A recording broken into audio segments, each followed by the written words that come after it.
Hello everyone, welcome back to my channel. I am so excited for this week's technique. We have a beautiful combination of a few stitches. We're going to be doing a bit of beading, a bit of tuck stitch and elongated stitch, which is my absolute favourite. So no doubt you're going to absolutely enjoy this demo and get to experiment loads with this technique because you can definitely take it forward from this swatch here. So we are keeping it quite simple by using just two yarns. So I've used mercerized cotton and a stretch viscose, but of course you can swap these for anything, but just try and balance the weights out a little bit, okay? And you just need to grab hold of some beads that you've got and either a sewing needle or a needle threader, which I have linked below in the description. So that's the back of the swatch. As you can see, that yarn has really shrunk after pressing, but again, depending on what you use, it will look slightly different. Now, the changes you can make are using a different set of transfer tools for the transfer work, and of course the needle layout and the amount of beads you place as well. So definitely experiment further and see what you come up with. Other than that, happy knitting. So we've started off by casting on a few needles and knitting a few rows in the mercerized cotton. My quality is on number 5, but I would recommend about 5 or 6 for this yarn. And the yarn is a 4-ply cotton. So we're going to start off by doing elongated stitch, okay? Now, if you have been following my tutorials for quite a while, you would probably be very good at this stitch already. I will run through this anyway. So you go ahead and push all of your needles forward. Make sure your stitches are sat right at the back, okay? Make sure all of your needles are pushed all the way forward onto hold position. That will be position D on your machine. And make sure all of your latches are also open, okay? Now push your needles slightly over to the back where the stitch is just behind the latch, okay? So you don't want to push it too far behind the latch closest, and it doesn't want to be too forward because it will just prove a little bit difficult to do the stitch. Now, take your yarn out of the carriage. So I'm using the same yarn as I'm knitting with, and pull quite a bit of length on there, okay? Now, lay the yarn across all the needles and pull them all the way to the back individually, okay? So one at a time. Now, you can do a few at a time, but what I find is that the length kind of changes because it kind of makes it tighter sometimes, okay? So again, do whatever you're comfortable doing and just work with it. So I'm doing it one at a time. You can see it's quite quick to do.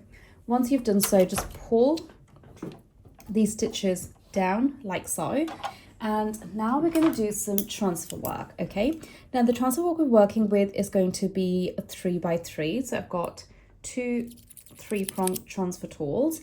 And what we're going to do is essentially transfer 3 over to 3, so kind of like cable pattern, and we're going to leave one needle in between each transfer or each swap, okay? So if I just start that over here on the edge, so we're taking two 3-prong transfer tools and laying them on 6 needles, so 3 on the left and 3 on the right.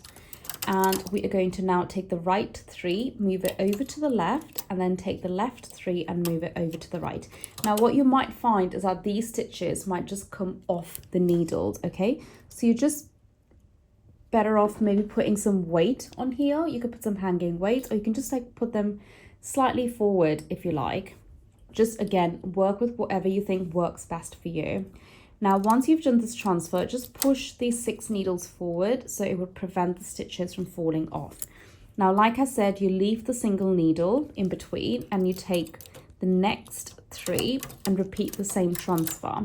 Now, at this point, you could do the swap over differently, okay? So you could do the left over to the right first and then the right over, but I'm just going to leave it the same just to keep, actually, sorry, I'm going to do it the other way. So I'm going to take the left over to the right first and then the right over to the left. So essentially, I'm just doing the opposite of this. Now you leave the single needle as it is, continue. So now it will be the other way around again. So, oh, sorry. So I've just repeated the same transfer. So we'll just keep it as that now. I just made a mistake, but again, just experiment. There's no you can make the changes as you wish. So I just wanted to do an opposite direction for the transfer, but I've not done it.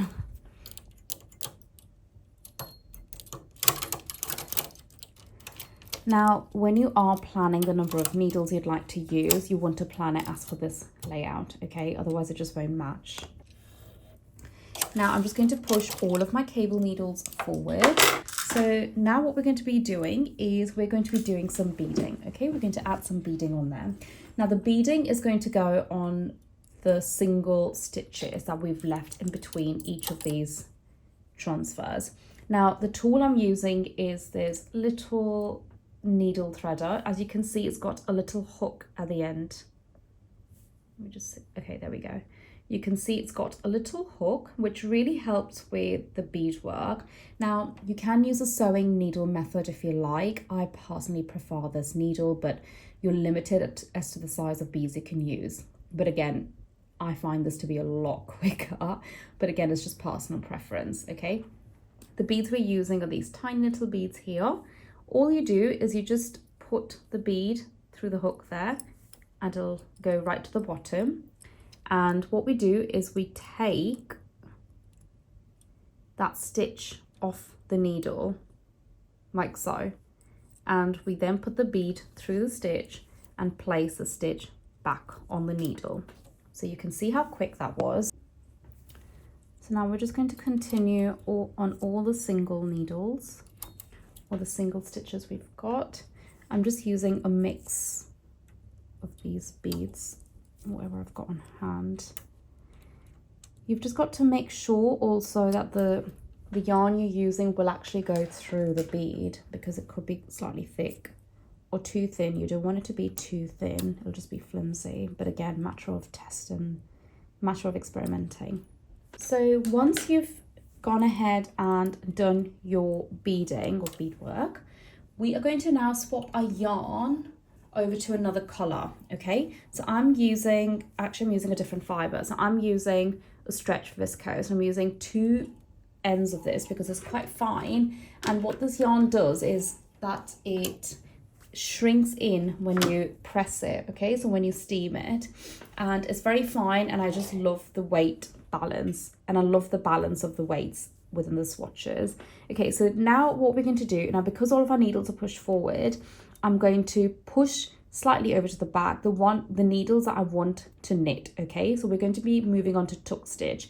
Now what I'm going to do is I'm going to leave, within the cable set, I'm going to leave the center 4 needles on hold position, and I'm going to push the next 3 needles into working, okay? So if this confuses you, what you can do is you can simply take a transfer tool and just place these needles back onto the tool. It might feel easier for you. Just again, work with the way you're comfortable with. Okay, so we're going to do, this is just one way. Other thing you can do is just push them slightly over to the back and leave them in that position, and the carriage should pick it up. But if it drops the stitches, just do what I'm doing with the transfer tool. It might just feel easier for you. Okay, so you can see the needle setup we've got is 3 working, 4 on hold position, 3 working, 4 hold, 3 working, okay? Now on your carriage, you've got your holding cams. If you're using a silver reed like me, 2 holding cams on one on the left and one on the right, which go from 2 to 1, okay? If you're using a brother, depending on the make, you usually have a little cam here that goes from N to H. But again, check your manual or just check it up online. Quality I'm using is the same. So I'm going to knit 1, 2, 3, 4, 5, and 6 rows. I'm going to move my cams back to knit position, push all of my needles forward, and swap the yarn back to the first color. Okay, now if you notice, my yarn is actually on the left hand side. So essentially there's 2 things you can do. One is to reduce a row off your hold row, so your carriage will end up on the left. The other is to release your carriage and move it across, okay? So you've got 2 options there to do whatever works for you. Now from here on, you can actually just repeat it as it is. So you could go into your long stitch, do your transfer work, and what you can also do is I'll give you 2 changes, okay? Number 1 is when you do the cable, do it above this instead. So you change the placement. The second change you can make is change your needles that you use for hold, okay? So instead of doing the center 4, maybe you could put these ones on hold instead and see what outcome you receive with that change. Now, if you haven't already done so, make sure you subscribe to my channel. I do usually have tutorials coming up every week, but I have been very, very busy, so it's seeming a little bit difficult. But again, I've got so many swatch videos up on YouTube, so do check them out. And also, do have a look at my website, the Knit Academy. I've got so many tutorials. I think it's over 400 now. So you'll learn everything from pattern cutting, trims, finishings, to all these swatches, beginner techniques, pretty much a lot on there. So anyway, I hope you enjoy knitting. And if you've got any questions, make sure you just pop them in the comments below. Follow me on Instagram as well. Send me a little message. Just say hello. And I'll see you next week. Bye.